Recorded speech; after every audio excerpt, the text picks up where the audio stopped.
있대라. 주의 긍휼 받을 때가 있대라. 지금 주께 나와 겸손하게 절하라. 구원함을 얻으리. 아멘. 이 시간에 은혜 받을 말씀입니다. 계속해서 신약성경 마태복음 4장입니다. 오늘은 마태복음 4장 1절 말씀부터 우리 11절 말씀까지 한 절씩 교독하겠습니다. 마태복음 4장 1절부터 11절 말씀입니다. 제가 먼저 1절 봉독해 올립니다. 그때 예수께서 성령에게 이끌려 마귀에게 시험을 받으러 광야로 가사 40일을 밤낮으로 금식하신 후에 줄이신지라. 시험하는 자가 예수께 나와서 이르시되 내가 만일 하나님의 아들이거든 명하여 이 돌들로 떡덩이가 되게 하라. 예수께서 대답하여 이르시되 기록되었으되 사람이 떡으로만 살 것이 아니요 하나님의 입으로부터 나오는 모든 말씀으로 살 것이라 하였느니라 하시니 이에 마귀가 예수를 거룩한 성으로 데려가 성전 꼭대기에 세우고 이르되 내가 만일 하나님의 아들이어든 뛰어내리라. 기록되었으되 그가 너를 위하여 그의 사자들을 명하시리니 그들이 손으로 너를 받들어 발이 돌에 부딪히지 않게 하리로다 하였느니라. 예수께서 이르시되 또 기록되었으되 주 너희 하나님을 시험하지 말라 하였느니라 하시니 마귀가 또 그를 데리고 지극히 높은 산으로 가서 천하 만국과 그 영광을 보여 이르되 만일 내게 엎드려 경배하면 이 모든 것을 내게 주리라. 이에 예수께서 말씀하시되 사단아 물러가라. 기록되었으되 주 너의 하나님께 경배하고 다만 그를 섬기라 하였느니라. 이에 마귀는 예수를 떠나고 천사들이 나와서 수종드니라. 아멘. 하나님 오늘 또 말씀 믿고 전합니다. 오늘 성령께서 우리 마음과 생각을 주관하시고 이 시간도 하나님 말씀을 하나님 선포하고 보내오니 하나님 말씀이 하나님 고치시고 유경에서 건져주시옵소서. 하나님의 함께 하심을 감사합니다. 예수님의 이름으로 기도 올리옵나이다. 아멘. 할렐루야. 오늘 또 하나님은 여전히 말씀을 통해서 우리에게 말씀하십니다. 그러므로 하나님의 말씀을 여러분 하나님의 음성으로 받으시면 여러분 하나님의 말씀의 생명의 역사가 여러분 반드시 일어나게 되어 있습니다.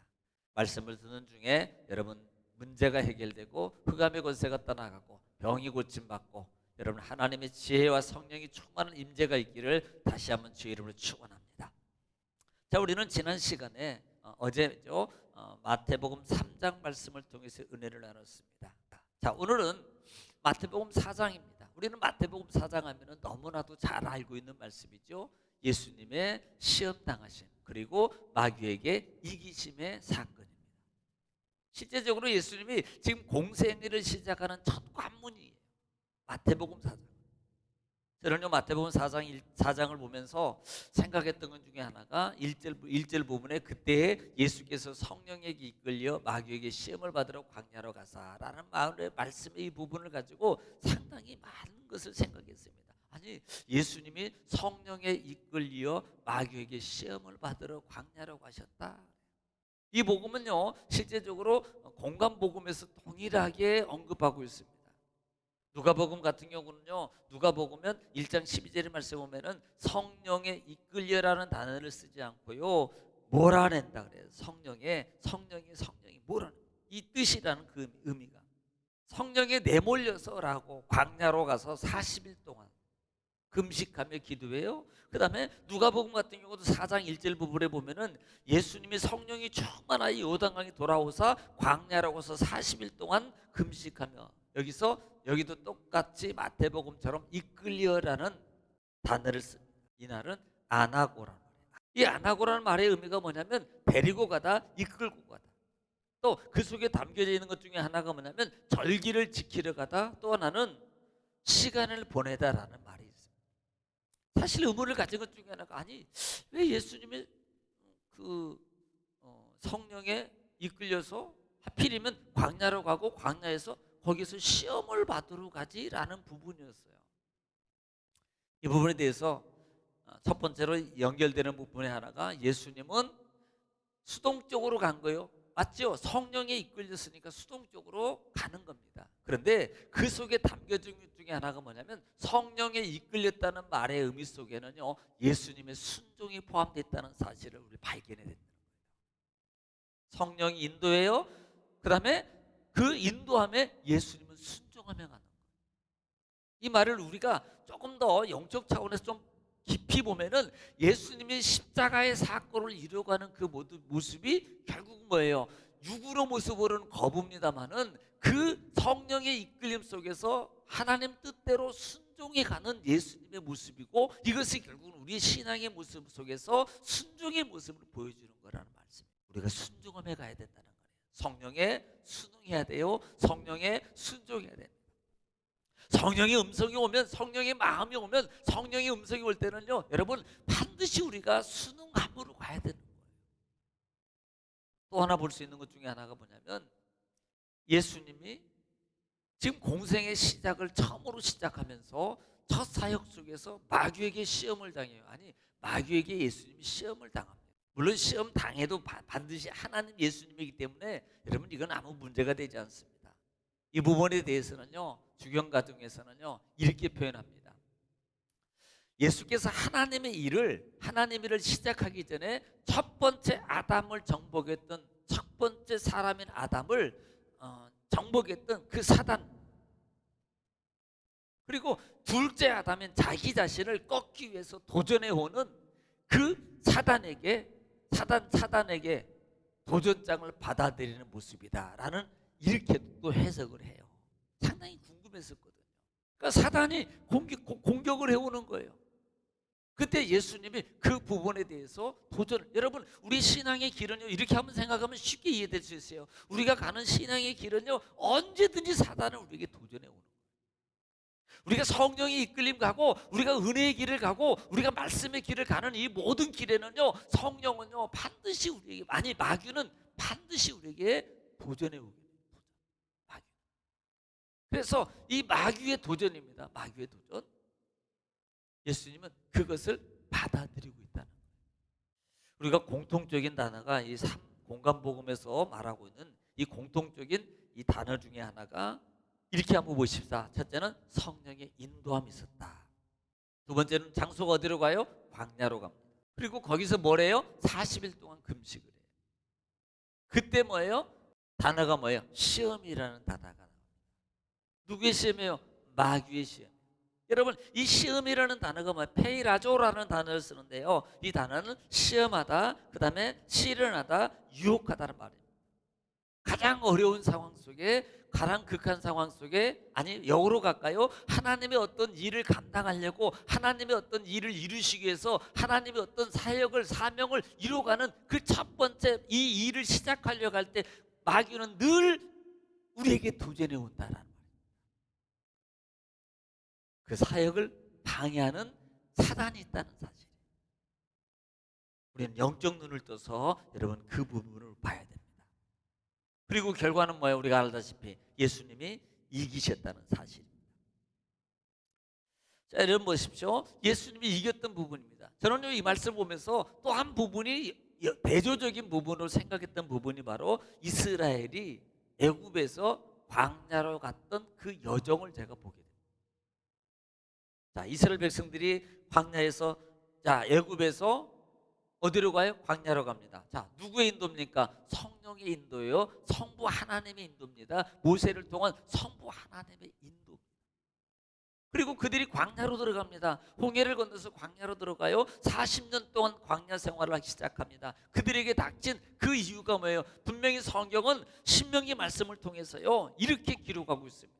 여러분 신명기 8장 2절 말씀 한번 보겠습니다. 신명기 8장 2절 3절을 볼 건데요, 신명기 8장 2절 말씀 시작. 내 하나님 여호와께서 이 40년 동안에 내게 광야길을 걷게 하신 것을 자, 기억하라. 광야길을 걷게 하신 걸 기억하라. 이유가 있어요. 그 다음에 이는 너를 낮추시며 낮추시고 너를 시험하사 시험하사. 내 마음이 어떠한지 그 명령을 지키는지 지키지 않는지 알려 하심이라. 예, 그리고 이 3절 우리가 잘 아는 말씀입니다. 시작. 너를 낮추시며 너를 줄이게 하시며 또 너도 알지 못하며 내 조상들도 알지 못하던 만나를 내게 먹이신 것은 사람이 떡으로만 사는 것이 아니요 여호와의 입에서 나오는 모든 말씀으로 사는 줄을 내가 알게 하려 하심이니라. 아멘. 우리는 이 말씀을 잘 기억하고 있잖아요. 여러분, 이스라엘 백성들을 광야로 내보시는 그 이유 중에 하나가 너를 낮추시고요, 그 다음에 너를 시험하여서 너의 마음과 그 다음에 하나님의 말씀의 명령을 지키는지 아니 지키는지 알려 하심이니라는 말씀. 이스라엘 백성들이 광야로 간 이유가 뭐예요? 하나님의 시험이시요, 마음과 그 다음에 하나님의 말씀을 지키는지 아니 지키는지, 또 하나 깨닫게 하는 게 3절에 하나님의 말씀으로 사는 것을 알게 하려 하십니다. 제가 이 말씀을 기억했습니다. 어떻게 보면 예수님의 마귀의 시험 당하심의 모습은요, 오늘 이 시대를 살아가는, 오늘 이 광야와 같은 이 시대를 살아가는 오늘 저와 여러분에게 예수님의 시험 당하심의 모습을 교훈으로 삼아서 뭐예요? 어떻게 하라는 거예요? 말씀을 통해서 이기라는 거예요. 이럴수록 더 우리는 어떻게 되라? 겸손해지라는 말입니다. 낮아지라는 말이에요. 낮아짐의 모습은 여러 가지가 있습니다. 겸손이에요. 또 하나는요, 엎드리는 거예요. 그리고 하나님의 말씀을 붙잡는 겁니다. 또 마음이 어떠한지 우리는 마음을 지키고, 그리고 말씀을 부여잡는 겁니다. 그럴 때 이기게 돼 있다는 사실이에요. 자, 우리는 예수님이 3가지 시험을 잘 기억하고 있습니다. 첫 번째 시험이 뭡니까? 돌들로 떡덩이가 되게 하라 그랬어요. 그럼 한번 볼까요? 여러분 한번 3절 한번 읽어보겠습니다. 3절 시작. 시험하는 자가 예수께 나와서 이르되 내가 만일 하나님의 아들이거든 명하여 이 돌들로 떡덩이가 되게 하라. 자, 이 말씀 우리는 보면서요, 여러분, 시험하는 자가 예수께 나와서 이르되 내가 만일 하나님의 아들이든 명령하여 이 돌들로 떡덩이가 되게 하라 그랬어요. 뭐라고 말해요? 너 이것을 떡으로 만들어서 먹으라는 말은 아니죠. 떡덩이가 되게 해봐. 제가 이 말 여러 번 읽어봤습니다. 여러 번 읽어봤어요. 야, 떡덩이가 되게 해봐. 먹는 거 아니에요. 물론 의미 속에는 이걸 갖다가 뭐 배고프지 그러니까 떡을 만들어 먹어라고 하는 의미도 담겨져 있겠죠. 그런데 단순하게 본다면요, 이거예요. 떡떡이 만들어봐. 이거 먹어라는 말이 아니에요. 그러면요, 이거 해볼 수 있는 거예요. 먹어라 그러면요, 안 먹을 수 있습니다. 그런데 지금 금식 중에 먹어라 그러면 먹겠습니까? 그런데 이렇게 말해요. 그래, 금식이지, 배고파? 그래, 먹어라는 말이 아니야. 떡덩이 만들어봐. 떡덩이. 너 하나님의 아들이라며, 능력이라며, 너 하나님이라며. 그러면 떡덩이 그거 한번 만들어봐. 기적을 한번 일으켜봐. 아마 여러분 같으면 해볼 수 있어요. 그래, 내가 그거 보여줄게. 그거 떡덩이가 되라. 안 먹잖아요. 안 먹는 거잖아요. 예수님은 여기에 넘어가. 여기에 마귀는요, 이게 기가 막힌 이 마귀의 묘수예요. 여러분 보세요. 야, 하나님을 먹지 말라 그러더냐? 이 말 한마디 던지는 거예요. 그런데 결국은 먹게 돼요. 무너져요. 그래서 오늘 예수님은요, 기가 막힌 마귀의 묘수에 넘어가잖아요. 여러분도 넘어가지 않기를 주님 축원합니다. 속지 않기를 주님으로 축원합니다. 마귀는요, 여러 가지 방법을 통해서 교묘하게 우리의 믿음에, 나의 믿음을 무너뜨리려고 해요. 그때 예수님께서는 우리가 잘 아는 것처럼 아까 오늘 3절에 읽었던 것처럼 신명기 8장 3절 말씀을 통해서 사람이 떡으로만 살 것이 아니요 하나님의 입으로 나오는 모든 말씀으로 살게 하는 것을 알 것이라 말씀으로서 이겨요. 자, 지금 말씀으로 이기고 있어요. 두 번째 볼까요? 두 번째는 성전 꼭대기에서 뭐예요? 뛰어내리라 그래요. 그럴 때 6절 말씀을 통해서요, 6절 말씀을 통해서 니은이라는 단어에 쭉 보면은요, 시편 91편 11절로 12절 말씀입니다. 시편 91편 11절로 12절 말씀으로 말미암아 여러분 물리쳐요. 시작. 그가 너를 위하여 그의 천사들을 명령하사 내 모든 길에서 너를 지키게 하심이라. 그들이 그들의 손으로 너를 붙들어 발이 돌에 부딪히지 아니하게 하시리로다. 보세요. 마귀는요, 기가 막히게 말씀을 여러분 인용해서 야 뛰어내려봐 그러면 천사가 너의 발이 돌에 부딪히지 않게 해주라는 말씀 있잖아. 그러니까 한번 뛰어내려봐 그러면 절대 안 다쳐. 말씀 있잖아, 말씀. 여기에 안 넘어갈 사람이 어디 있습니까? 그런데 예수님은 넘어가잖아요. 주 너희 하나님을 시험하지 말아라라고 과감하게 물리쳐요. 노예요, 노. 세 번째 시험이 뭐예요? 세 번째 시험은 우리가 잘 아는 것처럼 또 어디로 가요? 지극히 높은 곳으로 데려갑니다. 그리고 모든 것을 보여주면서 야, 내게 엎드려서 절해. 그러면 이거 다 네 거죠. 너 다 줄게. 너 다 줄게. 여러분 이 말에 넘어가나요? 안 넘어가잖아요. 그래서 니을에 보면은 신명기 6장 16절 말씀을 통해서 이기게 되잖아요.